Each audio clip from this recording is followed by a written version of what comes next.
Steve, I'm going to compare your putting stroke to Tiger Woods, who's considered one of the best putters of all time. First, let's look at your setup. Width of stance is about the same. The biggest difference is your arms and elbows. Your right arm is pretty close to what Tiger has, in that the upper arm is close to the side. Your left upper arm flares out, and you lift that elbow off your side. That can be caused by a couple of things. One, you like to grip at the very end of the handle, and it's almost as if you are setting your posture and putting setup based on the length of your putter, instead of developing a setup that is right and then get a putter that fits your setup. I talked to you a little bit at the end of the 9-hole round about starting to experiment with not having that sharp of an angle in your elbows and having them flare out, but to maybe tuck them in a little bit more. That would require you to choke down a little bit more on this. So if we do get an opportunity to work again, I would adjust your setup a little bit, try to create a little bit more symmetry in your left arm and right arm, so that the left arm isn't so radically different at the elbow than your right arm is. Let's look at Tiger as he takes the putter back. He keeps the Y of his arms and shaft. When I say the Y, he has that letter Y at the beginning and at impact.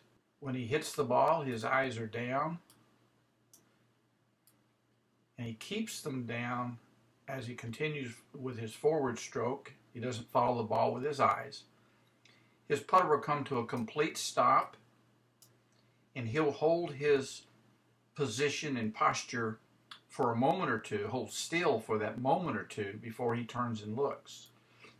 And then he will start to turn and look, and as he does, he still holds that putter in that finishing position. That's that putt, hold, look, and we worked on it a little bit. As you take it back,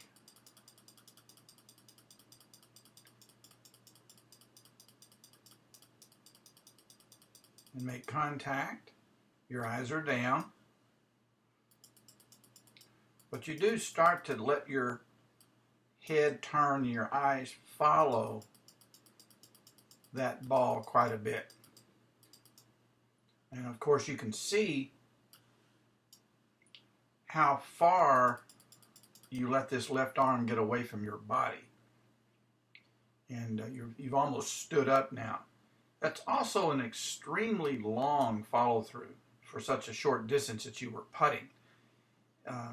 If I were to hit a ball with that stroke, I would be hitting it off the green. That is just an extremely long putting stroke. And the longer it is, the more opportunities for things to go wrong. So one of the things I would want to do is, in adjusting your setup, is also make your putting stroke a little bit more compact so that you can create a variety of forces within a more contained putting stroke. And this will give you a lot more control. Now the stroke on the right was after we worked on that drill of putt, hold, and look, and you'd make a much better stroke here. You can see how as you take it back and come through, your eyes are down at impact, and you don't turn your head early. You swing to a complete pause. You hold your posture, your spine angle, but also limited how far your putter went through. You didn't swing quite as high with the stroke. So that was really good. I really appreciate the fact that on the course you really practiced the putt, hold, look. And this is one particular hole that you demonstrated that technique very well. Look how long you hold your finish before you turn to look. Perfect. Very good.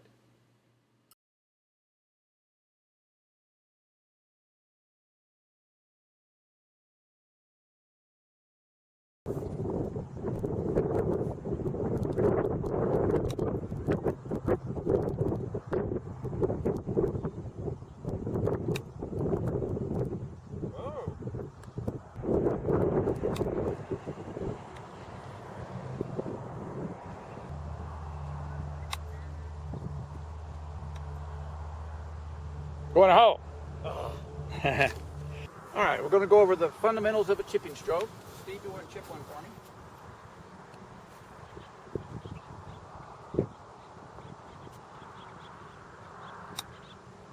All right.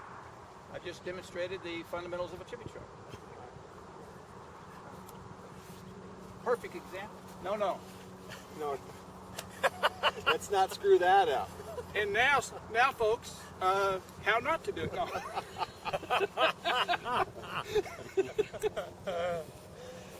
Here's what Steve did. There's only one adjustment I probably would make with Steve, is I'd probably have him choke down a little bit.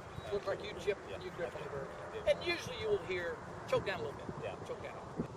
In golf, you have to experiment. What that means is you don't know going in whether or not you need to make that change, but you want to test it. Don't guess what you can test. Yeah. So I'm suggesting to Steve, there's a possibility you might chip even better if you choke down. Yep. That's a theory until it's proven by him. So he's going to go out and he's going to chip 10, 20 shots with one way and then 10 or 20 shots another way. And says, I think I might chip better with choking down. Okay, and you have evidence. You don't have to base it on subjectivity. You can base it on objectivity. Or he said, I tried it. For me, for some reason, the sensibilities of how I feel and how I blend all the pieces together, I'm really better off here. I like that much weight at the end of my hands and whatever it is. But he tried it. That's the key. Steve, I'm going to go over your chipping technique, and of course I stated in the school how much I thought you adopted all of the solid fundamentals of good chipping. Your feet are close together, you're slightly open, you're just in a really good position. I've got Luke Donald, who's has one of the best short games on tour, and you can see he's very similar to you, and his feet are close together. He's leaning to the left, he's slightly open. When he swings his hands and chest as a unit.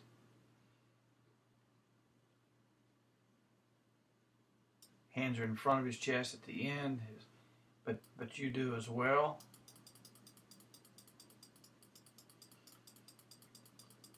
You stay on your left side, and during your backswing, you increase that to the left side. You come through, your hands and chest and everything moves together as a unit. Very good.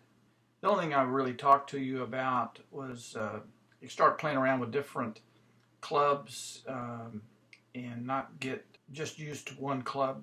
Try to practice with different clubs with different lofts and see how they cause the ball to behave a little differently.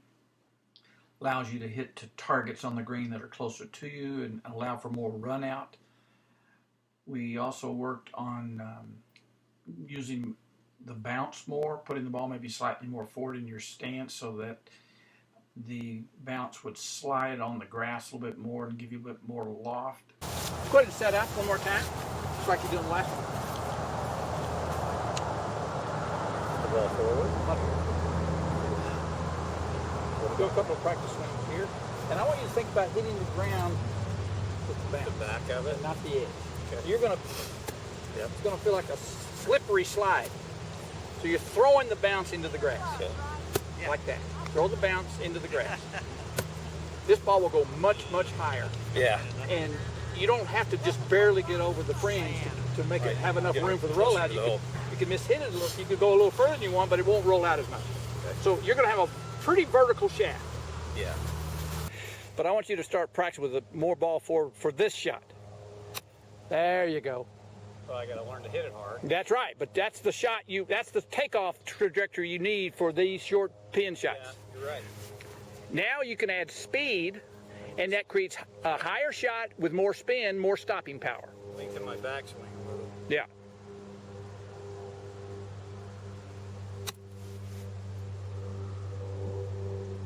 So now you can add more. I get where I get afraid to go ahead and... Well, you've got pretty good impact control. You don't really miss-hit. You hit them pretty solid. And if you start using the bounce, you don't have to be perfect.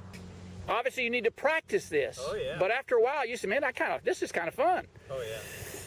It's like a little flop shot, but without really having to open the blade. Right. Yeah, you need more speed. Okay. Bigger swing. I actually think your length is okay. I think you're almost letting gravity do too much of it. I'm quitting. Okay. So let's go ahead and have a little bit of an attack. It's a scary word for me to use right now, but I want you to have a little bit more of an attack into it. Shorter, same length backswing though. Yeah. Oh yeah. So I want you always be in attack mode. So it's coming down. And there is no chance of deceleration.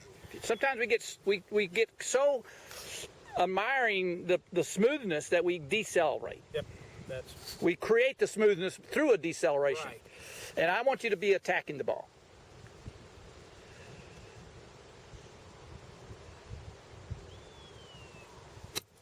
That's the one. Get behind it, But because you're using the bounce, it's not going to hurt. It's going to be. that's a lot better than I thought. You can be a half inch behind the ball with that ball position, and it'd be perfect. Yeah, because it's going to bounce into the. It doesn't. It's called a bounce, but it's not. It does not bounce. Yeah. It doesn't. It's not going to blade. It's going to go under the ball. Just slides. It slides right under like a skid. It's the leading edge that gets stuck. Everything's good except you're just not attacking yet. That's Yeah. not a comfortable attack. I'm still afraid. So I want you to pretend confidence even when you don't have That's a it. good idea. Okay? Pretend trust even if you don't have it yet. Swing as if you already had it.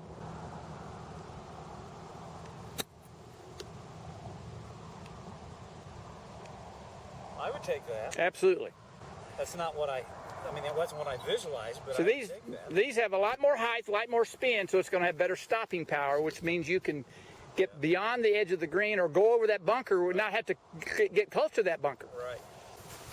Now, When you on look this up. one, I do want you to come finish. up to here. Okay. Let me see a rehearsal and swing to that pose.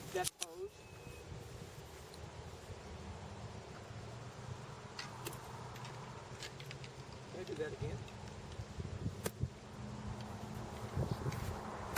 Yeah, that little snap. All right, so just swing to that pose. Good.